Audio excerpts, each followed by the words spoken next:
नमस्कार दोस्तों, राधे राधे, जय Shri Krishna and welcome to my YouTube channel Rakhi Raj blog में आप सभी का स्वागत है।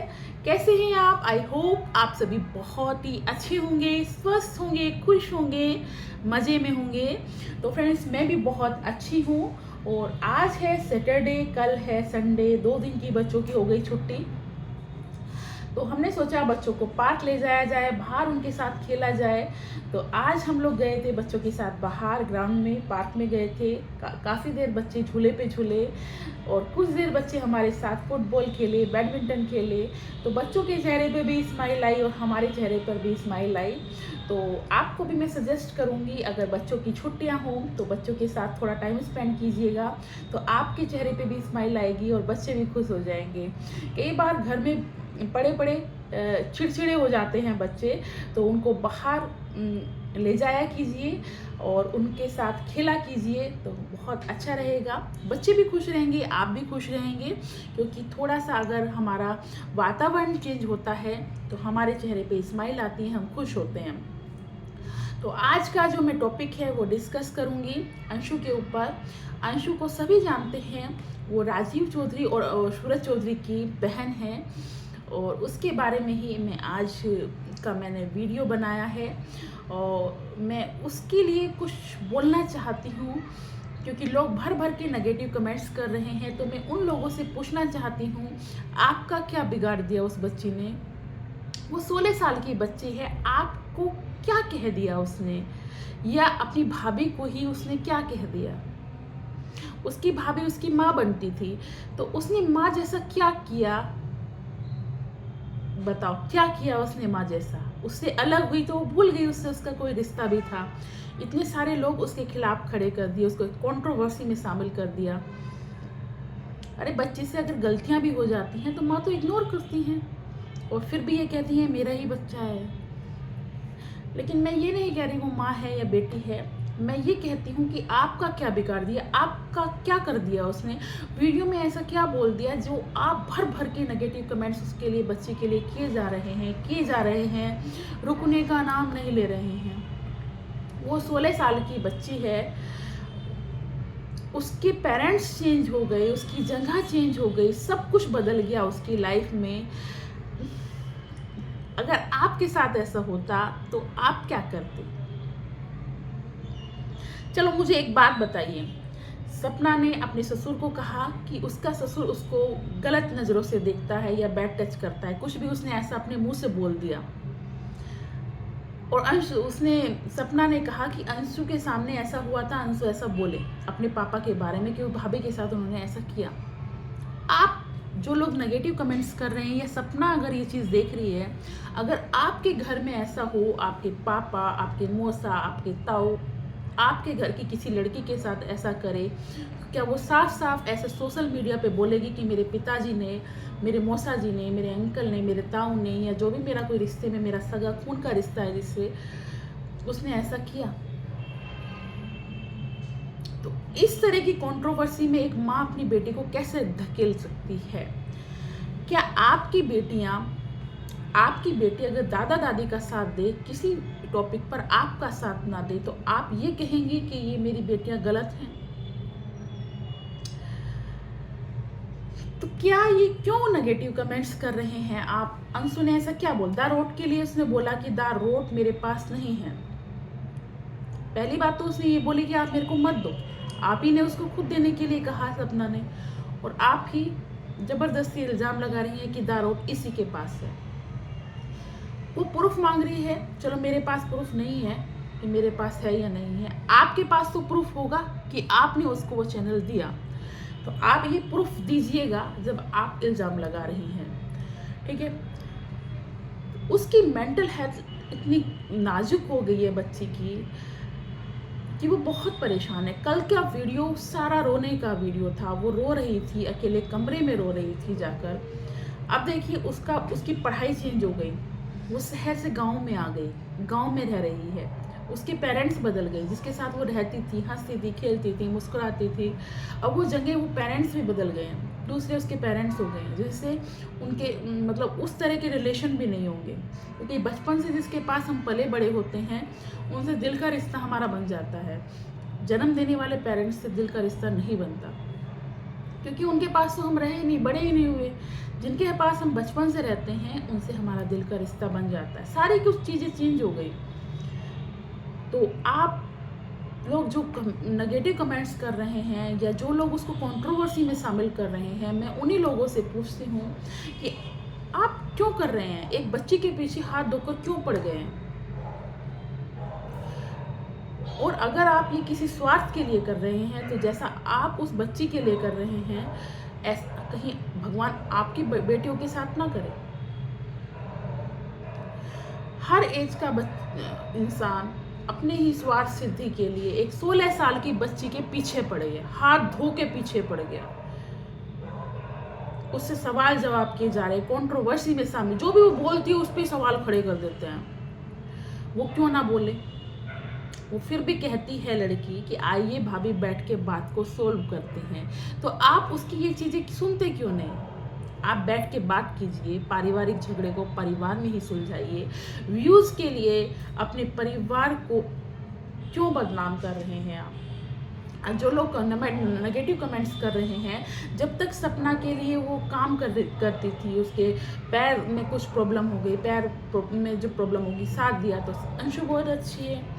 सपना की बेटियों को तैयार कर रही है, नहला रही है, धुला रही है, सब कुछ कर रही है, तो सपना ये अंशु बहुत अच्छी है। ठीक है, जहाँ सपना ने कुछ गलत कर दिया, सपना का उसने साथ नहीं दिया किसी चीज़ में, तो आप उसके खिलाफ खड़े हो गए।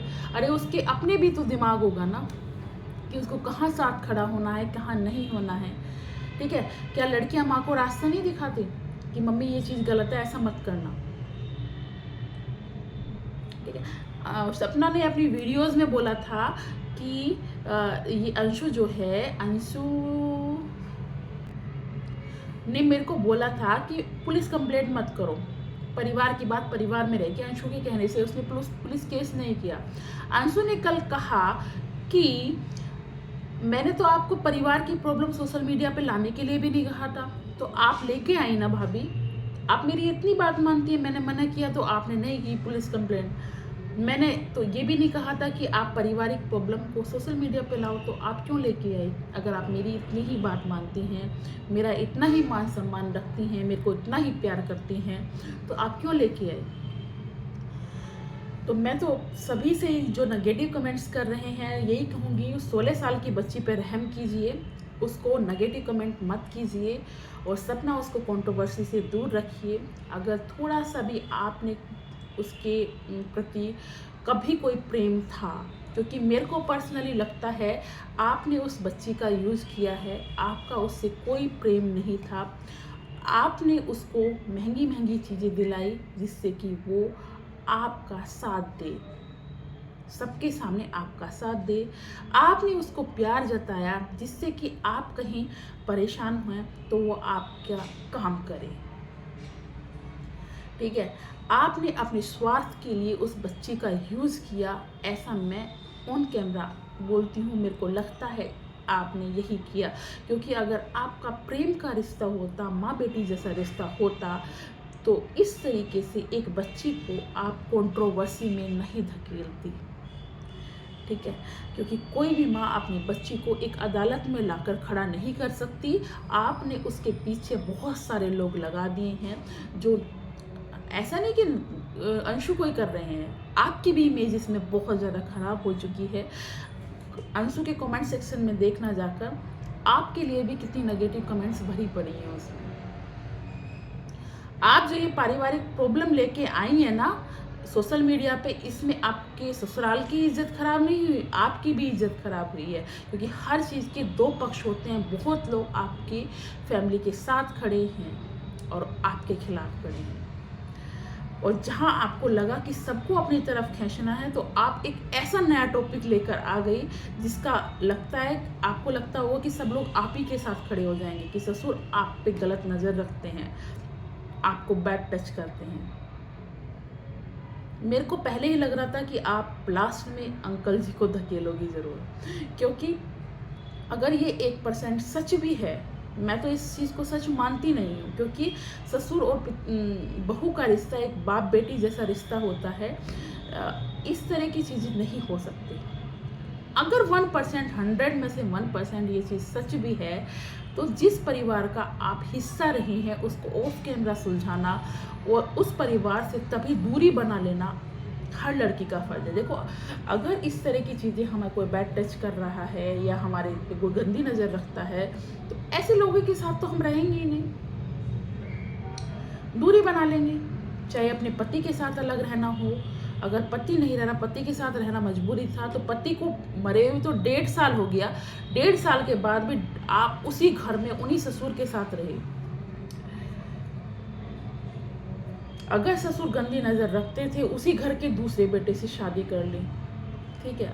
और अगर 1% मान लो ससुर ने गंदी नज़र रखी आपके ऊपर, तो आप फिर भी ऑन कैमरा एक बुजुर्ग आदमी की बेइज्जती मत कीजिए, क्योंकि वो बिल्कुल ख़त्म हो चुके हैं, टूट चुके हैं, बेकार हो चुके हैं। उनके दोनों बच्चे इस दुनिया में नहीं हैं, अकेले रहते हैं अपने बड़े घर में। इंसानियत के नाते ये चीज़ नहीं रखनी चाहिए थी, ऑफ कैमरा सुलझाना चाहिए था। आप उस घर से दूर हो चुकी हैं, अब तो कुछ नहीं कर सकते हो, ठीक है। आप उस घर से दूर हो चुकी हैं और सोशल मीडिया पे आपने जो ये बात रखी, ससुर और बहू का जो रिश्ता ख़राब किया है, तो हर घर की बहू कुछ भी कर सकती हैं आने वाले टाइम में। मतलब अगर ससुर को फंसाना हुआ तो वो यही कहेंगे ये तो मेरे पे गंदी नज़र रखता है। औरत की बात तो हर कोई मानता है, शायद रखता ही होगा। ऐसा होता है, तो जिससे हमारा कोई रिलेशन हो, मैं तो यही कहूँगी फिर भी कि आप बातों को दबाइए, और अगर कोई आपके साथ ऐसा कर रहा है, डिस्टेंस मेंटेन कीजिए, तुरंत एक्शन लीजिए और ऐसे घर में मत रहिए, ठीक है। और सोशल मीडिया पे या किसी भी अदालत में बेइज्जती करवाने से बचिए। आप अपनी दूरी बना लीजिए, जो जैसा करेगा वैसा ही भरेगा। कर्म फल लौट कर आते हैं, आप अच्छी तरीके से जानती हैं, आपकी हमने वीडियोस में देखा है कि कर्म फल लौट कर आते हैं पापा जी, ठीक है। अगर पापा जी गलत हैं तो पापा जी के कर्म फल लौट कर आएंगे, अगर आप गलत हैं तो आपके कर्म फल लौट कर आएंगे। ये आप अपनी वीडियोस में कई बार दोहरा चुकी हैं। और एक चीज़ और मैं कहूँगी, अगर ससुर सच में गलत होते ना, आज अपने मन की बात मैं आपको बताऊँगी, अगर ससुर या सास गलत होती ना, तो वो क्या कहती।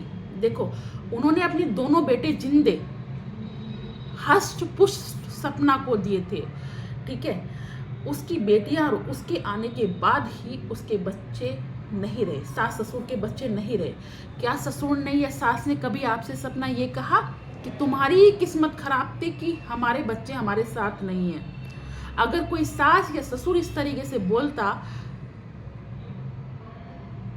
तो मानो कि वो सास ससुर गलत है। आपसे कभी इस तरीके से नहीं बोला। भाई उनके साथ तो उनके बच्चे रहे, जब शादी हो गई, एक एक बेटियां आ गई, तभी तो वो गए। क्या पता तुम्हारी किस्मत में पति का साथ नहीं था और तुम्हारी किस्मत का फल हमें भोगना पड़ रहा हो। ऐसा तो नहीं कहा ना सास ससुर ने कभी। अगर कोई घटिया सास ससुर होते तो वो ऐसे वर्ड जरूर बोलते।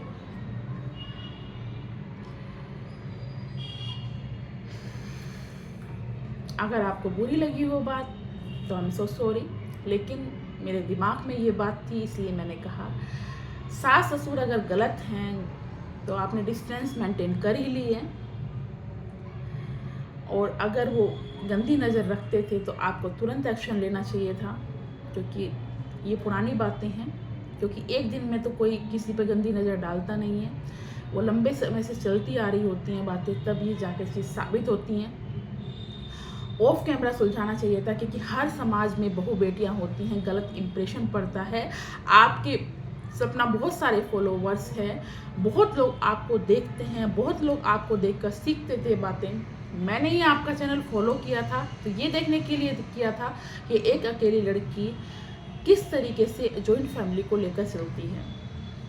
लेकिन मैं जो चीज़ें देख रही हूँ उसे देखकर तो मुझे लगता नहीं कि आप समाज को कुछ सिखा पाएंगे। समाज में इससे नेगेटिविटी फैली है, नकारात्मक चीज़ें फैली हैं जिससे कि रिश्तों पे से विश्वास उठ गया। जैसे भाई बहन के रिश्तों से विश्वास उठ चुका है, सास के और बहू के रिश्ते से विश्वास उठ चुका है कि एक ससुर बहू को गंदी नज़र से भी देख सकता है। जबकि लोग कहते हैं ससुर पिता के समान होता है, ससुर गंदी नज़रों से देख सकता है। ऐसा एक माहौल क्रिएट किया है सपना चौधरी ने, जो राजवीर चौधरी की पत्नी थी और सूरज चौधरी की पत्नी थी। उस लेडीज़ ने ये माहौल क्रिएट किया है सोशल मीडिया पर कि कोई ससुर अपनी बहू को गलत नज़रों से देख सकता है, बैड टच कर सकता है। सारी चीज़ें, सारी फैमिली प्रॉब्लम्स जो भी हैं वो ऑफ कैमरा सुलझाने की होती हैं। ऑन कैमरा तो आप अच्छी चीज़ें लाइए, क्योंकि आपकी ड्यूटी है, ये नौकरी है आपकी, ये आप कमाती हैं, इससे पैसा आता है। तो आप अच्छी चीज़ें लाइए जिससे कि लोग आपसे सीखें। नए कंटेंट ये व्यूज़ के लिए कि एक कंटेंट चलता नहीं है तो अलग अलग चीज़ें लानी पड़ती हैं। तो ये गलत चीज़ें क्यों, कोई और नई चीज़ें लाइए, कहीं घूमने जाइए, कुछ भी कीजिए यार, गंदगी मत फैलाइए, ठीक है। अगर आपको पसंद आई वीडियो तो लाइक कीजिएगा, मन करे तो सब्सक्राइब कीजिएगा। और मैं नेक्स्ट वीडियो में मिलूंगी। और अंशु के लिए मैं कहूँगी, अंशु को सपोर्ट कीजिए। अंशु से मैं पर्सनली ये कहना चाहूँगी, आप अपनी पढ़ाई पे ध्यान दीजिए। लोग आपके परिवार के पीछे पड़े हुए हैं। किसी की वीडियो मत देखिए, किसी के कमेंट्स मत पढ़िए, व्लॉगिंग कीजिए और अपनी पढ़ाई पर ध्यान दीजिए। जो आपके मम्मी पापा कहते हैं, जो आपके शिवपुरी वाले मम्मी पापा कहते हैं, उनका साथ दीजिए, उनसे प्यार कीजिए, उनसे फ़ोन पे बात कीजिए, उनका मन हल्का कीजिए, उनसे बात कीजिए। और मेरी मैंने कमेंट्स में आपको सजेस्ट किया, उनको कहिए कि अपने बेटों का और अपनी पत्नी का नाम अमर कीजिए, क्योंकि ये मृत्यु लोक है। जो देखो, जाना सभी को है, नाम अमर कीजिए। कुछ भी ऐसी संस्था का निर्माण कीजिए जिससे कि उनको याद किया जाए उनके मरने के बाद भी। इंसान आज चला जाता है, कल का पता नहीं उसका, कल आज मरे कल दूसरा दिन, ऐसा होता है। देखो, मरना सभी को है, कोई जल्दी मर जाता है, कोई लेट अपना समय पूरा करने के बाद मरता है। मरना सभी को है। काम ऐसा कीजिए कि आपको मरने के बाद भी याद किया जाए। अंश का क्या है, अंश क्या है, हम अपने चलो बाबा जी का नाम जानते हैं, बड़बाबा जी का नाम जानते हैं, उससे आगे कौन थे, क्या थे, कैसे रहते थे, क्या उनके हमारे प्रति विचार थे, हम जानते ही नहीं किसी को। तो अंश वंश कुछ नहीं होता। आप अपना नाम, अपने बच्चों का नाम अमर कीजिए, जिसमें आप चारों का नाम आए, मम्मी पापा, अशोक चौधरी और शायद कमलेश चौधरी उनकी पत्नी, और मेरे को नाम नहीं पता। अगर आपको सही नाम पता हो तो कमेंट्स में बताइएगा, और अगर मैं सही हूँ तो भी बताइएगा। और दोनों बेटे सूरज चौधरी, राजवीर चौधरी, चारों का नाम अमर कीजिए। क्योंकि आप क्यों गृहस्थी के चक्कर में पड़ते हैं जब आपका साथ देने के लिए कोई है ही नहीं। आपको डुबोने के लिए हैं लोग, लेकिन आप डूबिए मत, अपना नाम रोशन कीजिए, अपने नाम को आगे बढ़ाइए, किसी संस्था का निर्माण कराइए, अच्छे काम कीजिए जिससे आपका मन भी बटे और आपको लगे, आपका मन हल्का हो कि हमने हमारे अंश का नाम हमेशा रोशन रहेगा। तो ऐसा कुछ कीजिए। और अब मैं आपको नेक्स्ट वीडियो में मिलूँगी। ये चीज़ अगर कोई उनका अपना देख रहा है तो उनको सलाह ज़रूर दीजिएगा, क्योंकि मुझे नहीं पता कि वो ये वीडियो देखें ना देखें, इसलिए मैं कमेंट्स में भी ये बात लिख देती हूँ जिससे उन तक ये बात पहुँच जाए। तो प्लीज़ उन तक ये बात ज़रूर पहुँचाना। अब मैं नेक्स्ट वीडियो में मिलूँगी। बाय बाय, टाटा, जय श्री कृष्णा, राधे राधे, राधे राधे। कान्हा जी सबको सही रास्ता दिखाएं, सब अच्छा हो। Bye bye.